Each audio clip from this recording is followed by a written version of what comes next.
Hey, how are you doing? Good. Nice to meet you. Nice meeting you. I'm Edward. I just came here 5 years ago from China, and I'm right now doing my Master of Business Analytics in Melbourne Business School. What about you?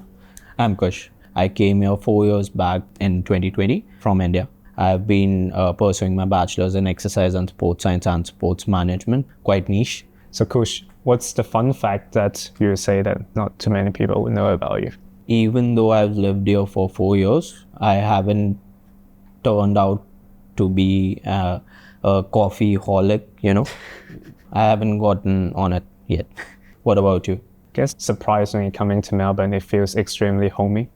What I meant by that is that it feels like I belong here, and I feel like I get quite connected with my own culture here as well, simply because it's more diverse. There's people from all over the world here. Yeah. It's also nice to see other stuffs that I generally don't commonly see back in China.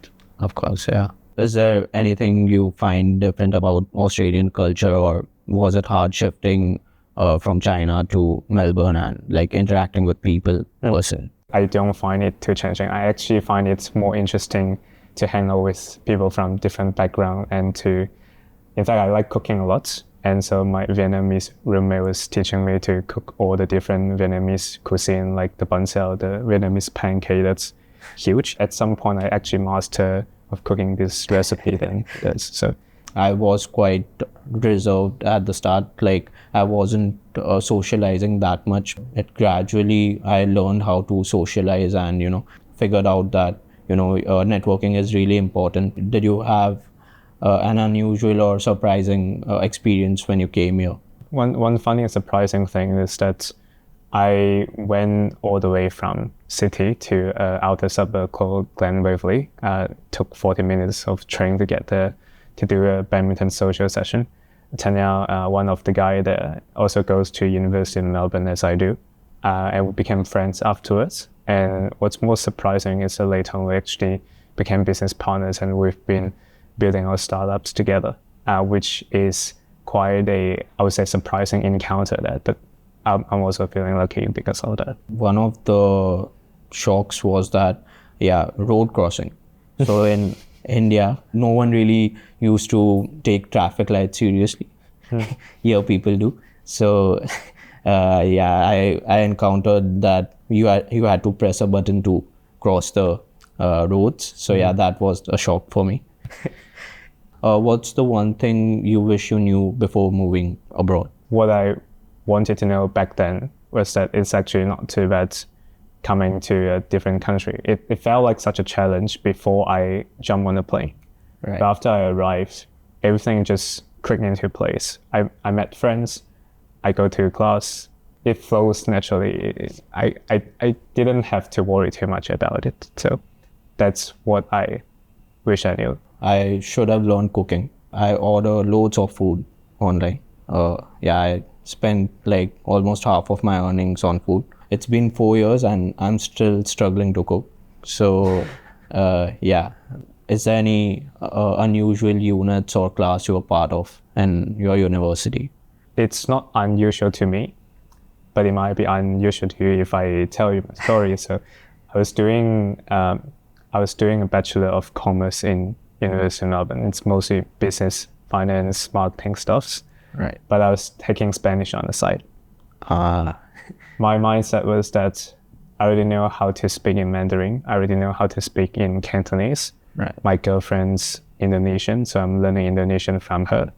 And if I also know how to speak Spanish, I can pretty much talk to most of the people in the world. That was my mindset. I went to take an art workshop in my uni. So according to my parents, I tried to join a drawing class when I was 5 years old, but it only lasted for a week. So after that, I've never touched any paintings or any drawings. But just to socialize, I went to that art class and it was actually okay. I did pretty bad, but I socialized. I met a few people. So that was... There's no such thing as bad art. So long as you can interpret your art, there's an underlying message to it, then it's good art. Until you see me drawing something. What were you going to pursue after moving abroad? that was a really interesting question. So before I came to Australia, I was 17. I had no idea what I'm going to do. My idea of studying in uni changes from IT. And then later on, when I was doing foundation study before uni, I sort of changed my mind. I feel like I like psychology a little bit more. And I also thought about media communication. Right. But then at the end, when I actually started doing my bachelor, I studied in business. Then I figured out that other than business knowledge that I need to run a business, I also want to be more analytical. I want everything to be more data driven. I want to know how to derive truth from some insights we got from data. And so I started doing business analytics. I did my high school in commerce until 12th grade.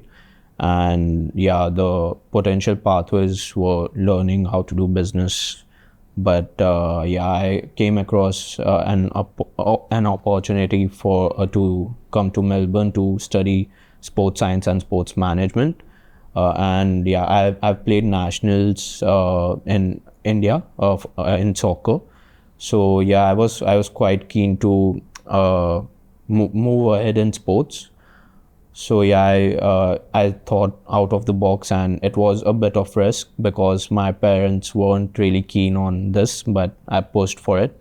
Then I chose to do sports science and sports management, which is quite vast in terms of sports, but it's quite niche as an industry. I'm content with myself that, I'm doing something that I like. That's the best part. Yeah. They say that, being an independent adult, it's scary, but find myself more free in the sense that there's just more freedom for you to be whoever you wanted to be. Exactly. What's the most adventurous things that you've done here?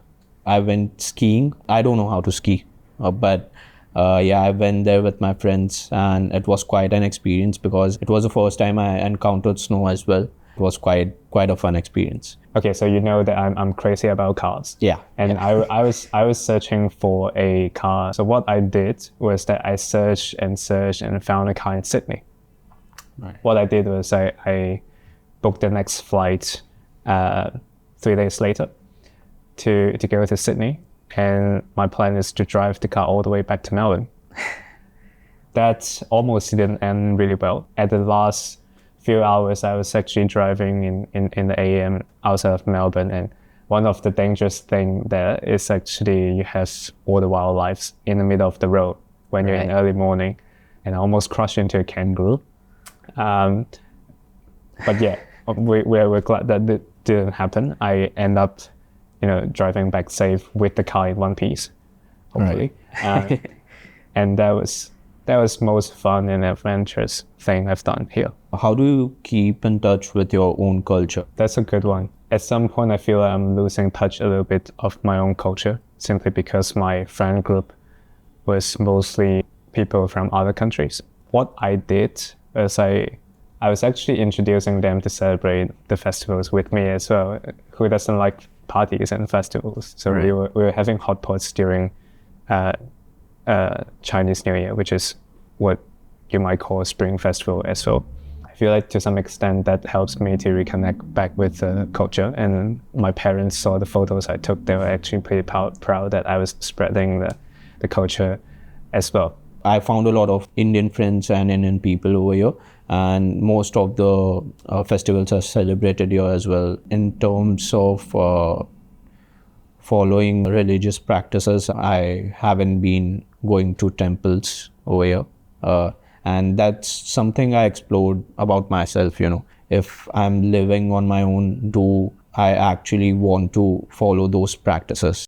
So based on your experience, what would you say is a piece of advice that you would give to other international students that are considering studying abroad?